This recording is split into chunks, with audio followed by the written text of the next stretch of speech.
gentlemen, may I have your attention, please?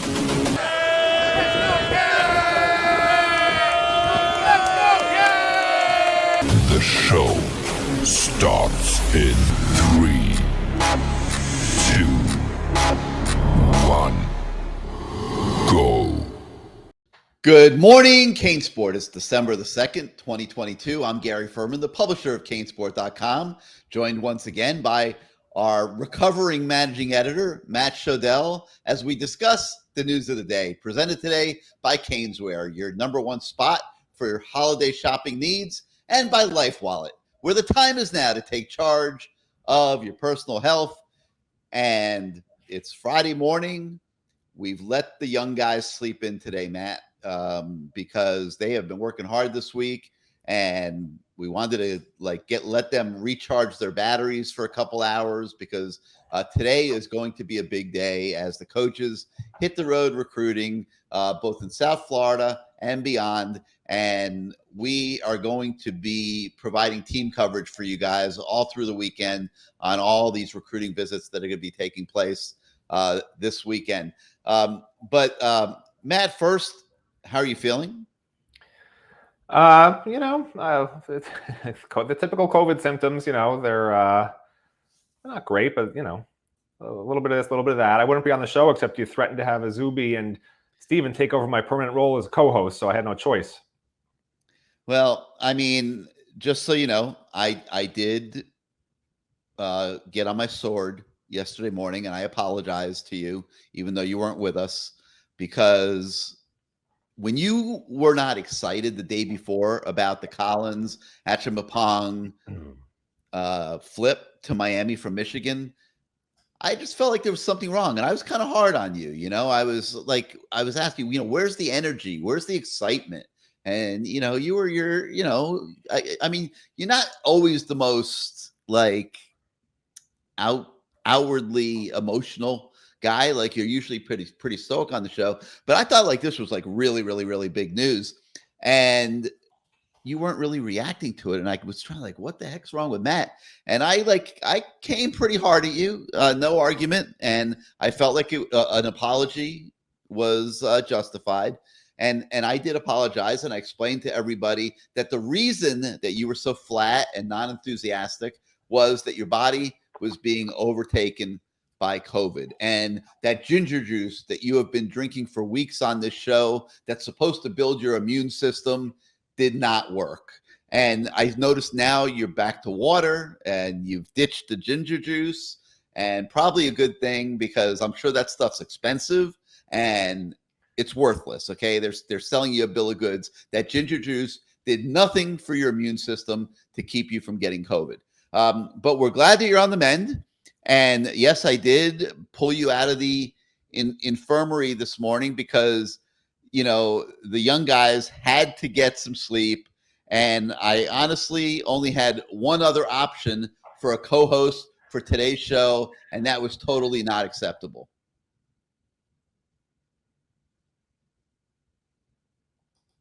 Okay, the stone crab that's out in front of your house just would not do justice to the usual quality of your opinions on this show. So I know you can't talk very much. Your voice is shot. Your throat hurts. So I'm going to try to carry you through this thing. But we must start, okay, because there is a story on the website today that you wrote, and you did an amazing job on, quite honestly. And that is an analysis that rebuilding through the transfer portal is exciting and nice, but the data shows that most top teams in the nation are the ones that consistently are high in the recruiting rankings. And obviously right now there's over 1,000 kids in the portal, Matt. A lot of the excitement in college football is directed towards the portal, but you're noting that it probably should be directed to what's going on starting today. That is the coaches going on the road recruiting. That is Mario Cristobal visiting high schools. That is recruits getting home visits. Miami's bread and butter will more likely be paved through traditional recruiting than the transfer portal. So what I want to do is I want to give you the floor. I want you to comment on this as much as you can, as much as your voice will allow, and then we will let people read the story on the website, and we will move on to other subjects. Well, first of all, just so people know, Gary put on the crab costume. That's him squirming around out there. You're wasting words.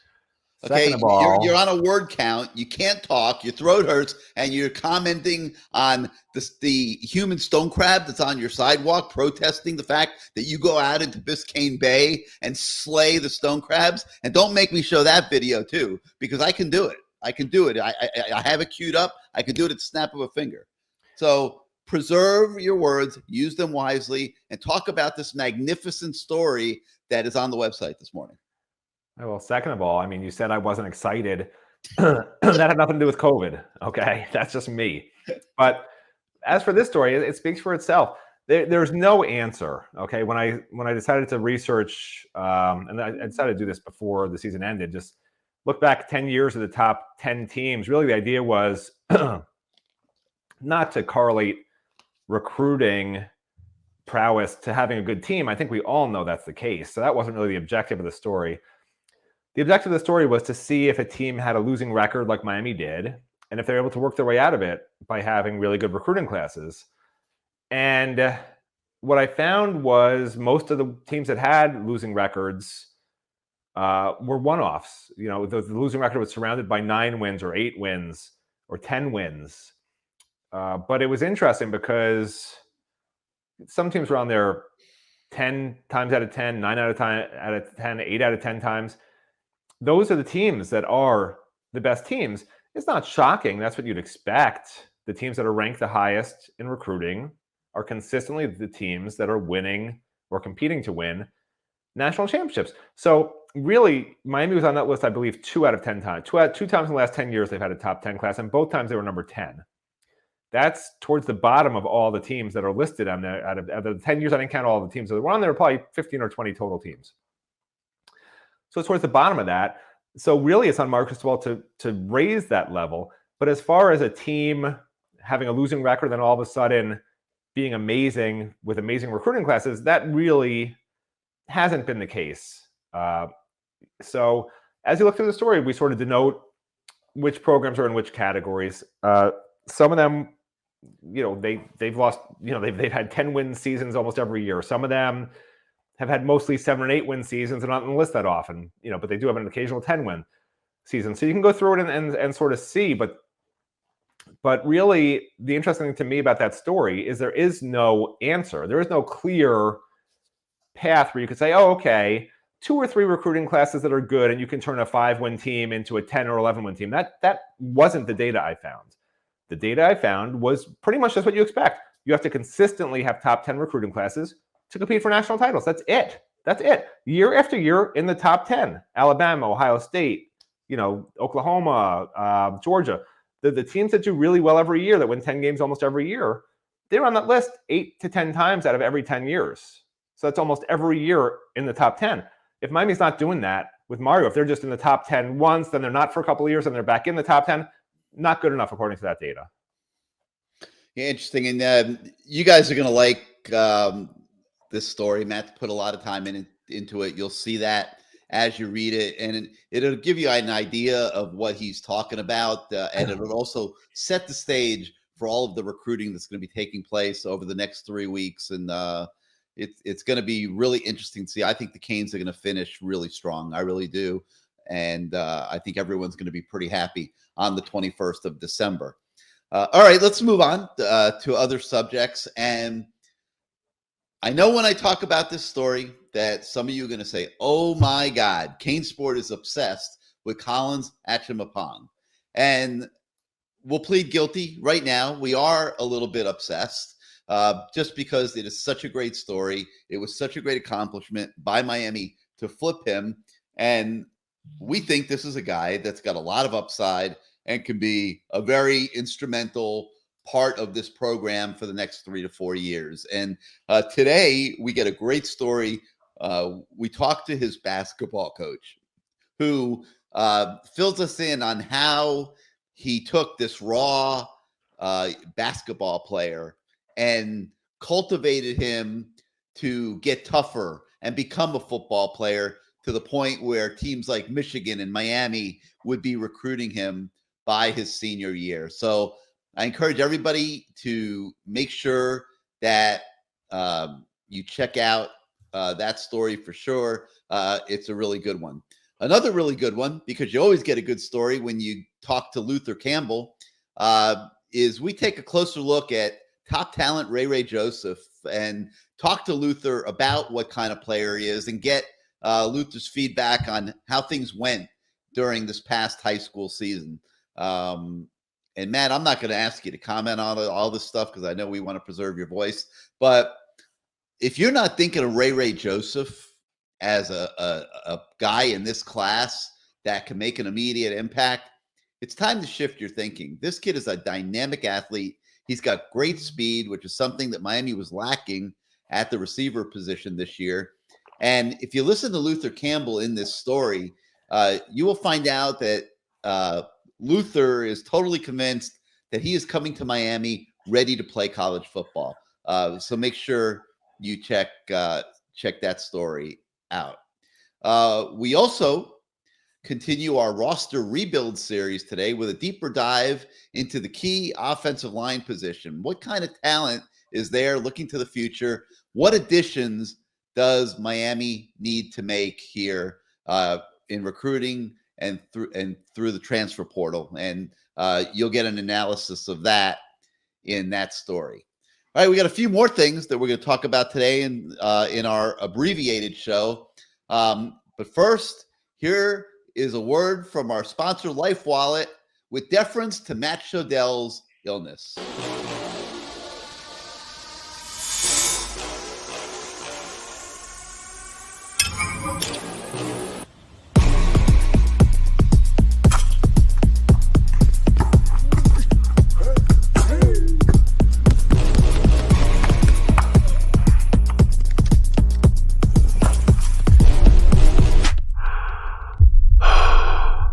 Are you feeling all right? Hey, you sure you good?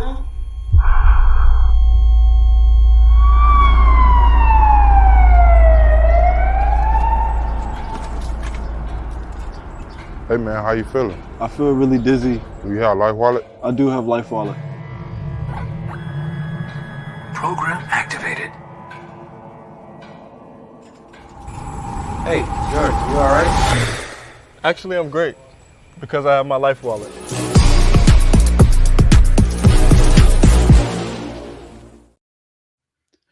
Hey, Matt, how you feeling?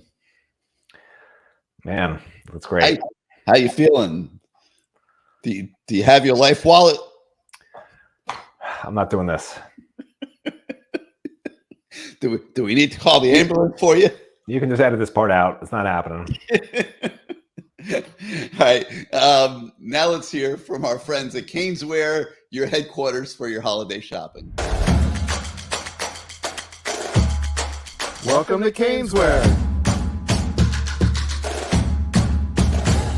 Family owned and operated since 2010, CaneSport has all latest merchandise for the Miami Hurricanes, Miami Dolphins, Inter Miami Soccer, and more.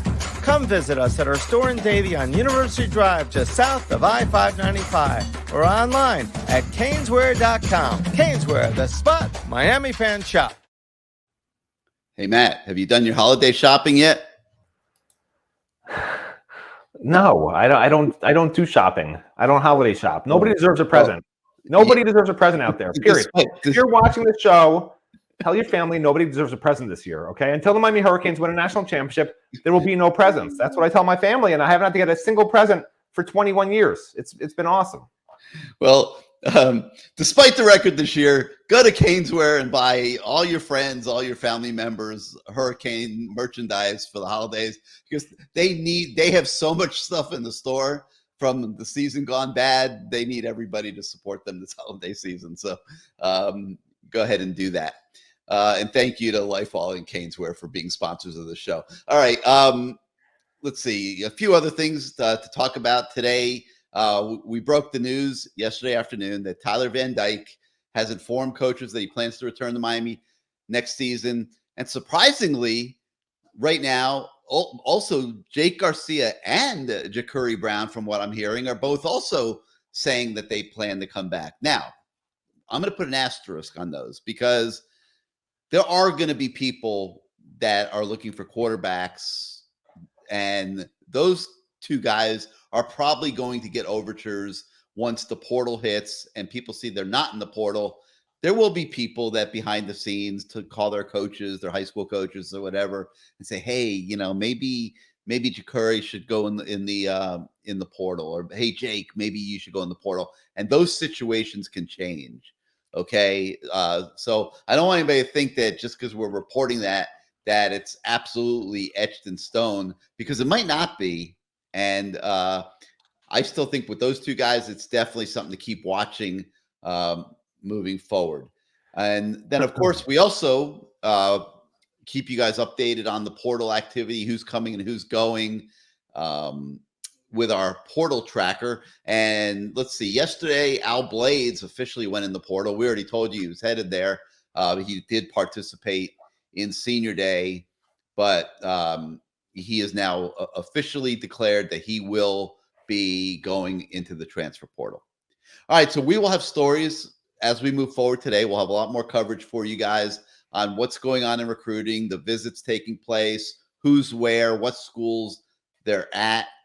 So make sure you just stay tuned to the website throughout the day. So from Matt Shodell on the Recovery Trail, I'm Gary Ferman. We thank you so much for joining us this morning and starting your day with us.